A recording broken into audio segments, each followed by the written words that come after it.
So, dear students, before that, going to start the topic for today. Remember what you have studied about drift velocity of electron. What is drift velocity of electron? As you have studied that the average velocity by which electron move towards the positive end of conductor under the effect of external electric field. That is, electron drift opposite to the direction of applied external field.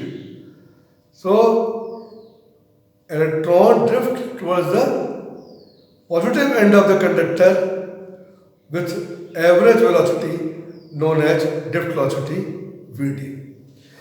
Here we are going to relate drift velocity with electric current in the conductor. Let us consider a conductor of length L. Conductor of length L and cross-sectional area A.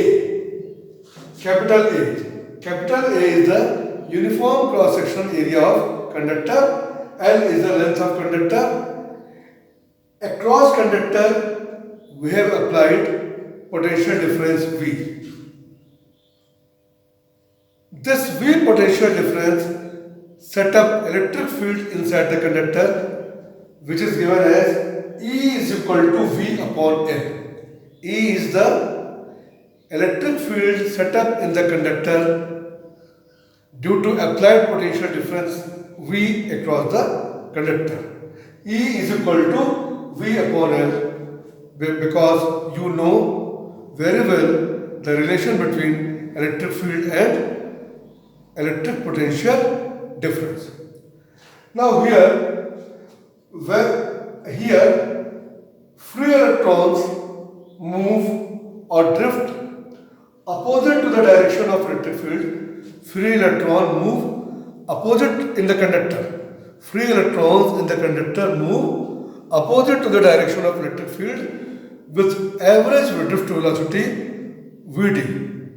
Now let small m is the number of electrons per unit volume. Small m is equal to number of electrons per unit volume. Small e is charge on electron. Small e is charge on electron. Then total charge contained in length L. Total charge contained length L, which is Q, and Q is equal to NeAl, where NaL is what? Small NaL is the total number of electrons in length L. As A into L is what?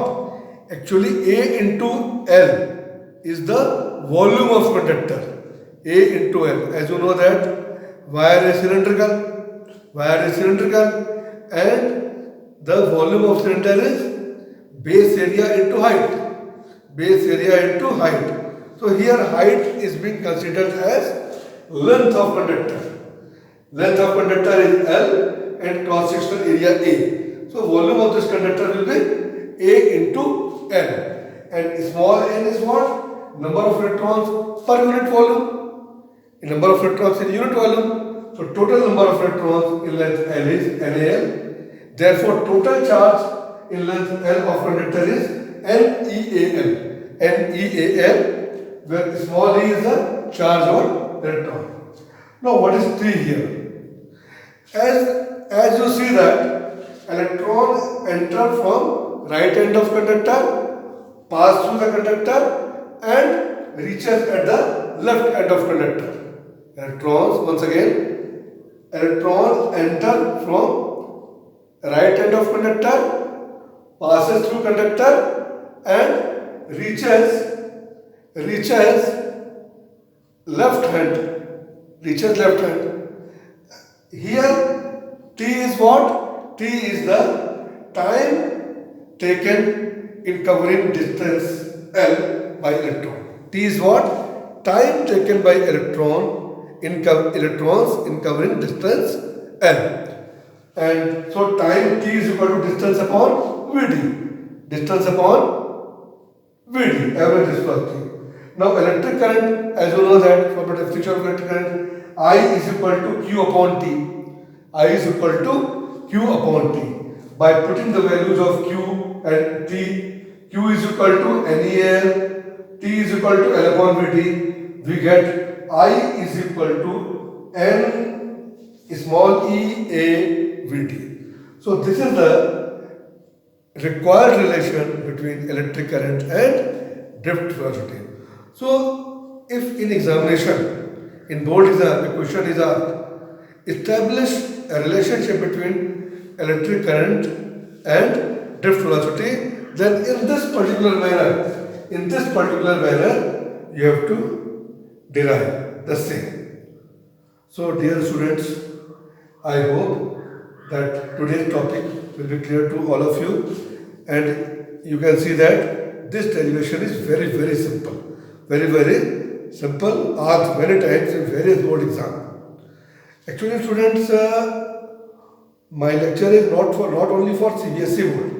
It is also for ICSE board and various state boards. This lecture is for public. This lecture is for public. Okay. Thanks for watching this video, and your feedback is most welcome for me. Thanks for watching this video.